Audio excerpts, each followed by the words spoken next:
GoNano provides an interesting example because it's building on what has been done in the last 10 years about stakeholder engagement.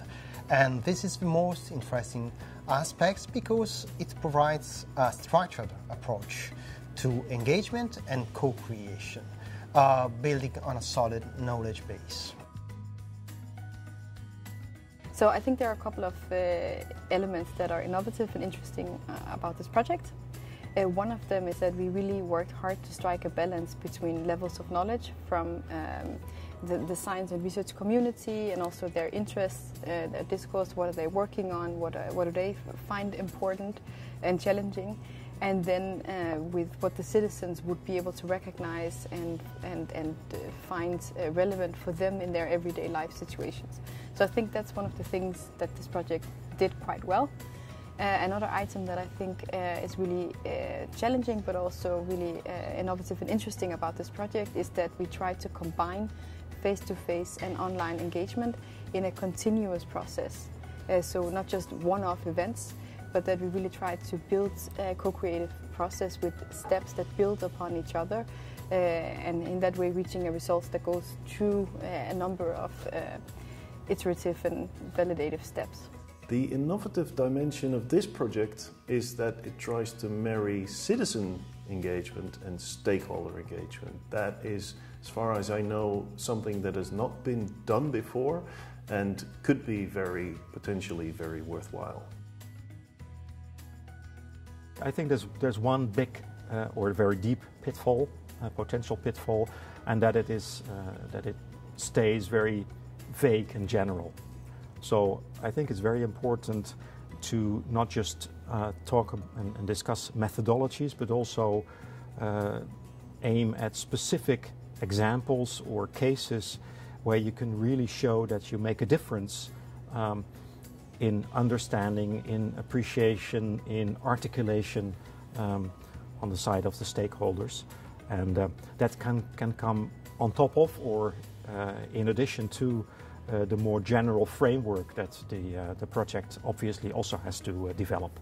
We know from participatory processes, mostly people are asked at the very beginning, what are your ideas? But then when it's getting more and more concrete, and also finally at the evaluation stage, they are no longer involved. So this is a tricky thing, but also if you want to have them involved all the way through the process, how to keep them willing to participate, how can they dedicate their time and effort to the project? I think there are many pitfalls in this particular domain. I mean, there's the challenge of being relevant to the people who are engaged on front-end science and engineering, to companies, to non-profit advocacy groups. What can you say that's going to be relevant and contribute to them?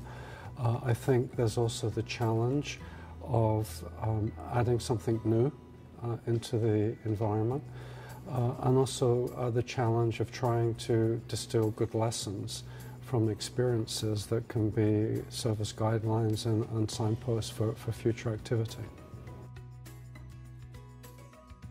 I would say the primary target group at this point is researchers. Up to now we've been busy developing our methodology, making sure that it works, making sure that somehow the citizens' considerations are integrated into the overall approach.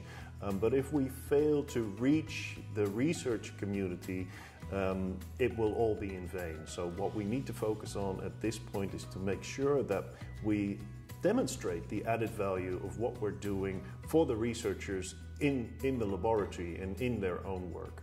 So that's what we need to focus on now. All the actors that are dealing with research and innovation on really future technologies that could have a concrete impact on humans. I'm just thinking there are many: Internet of Things, artificial intelligence, human brain, machines, everything that is so connected to human beings that really needs to be developed with care and with the agreement of the people, the persons that will be the final users of this technology. And if we start early on in the process of development of these technologies, I think we have opportunity to improve the way these technologies will be developed.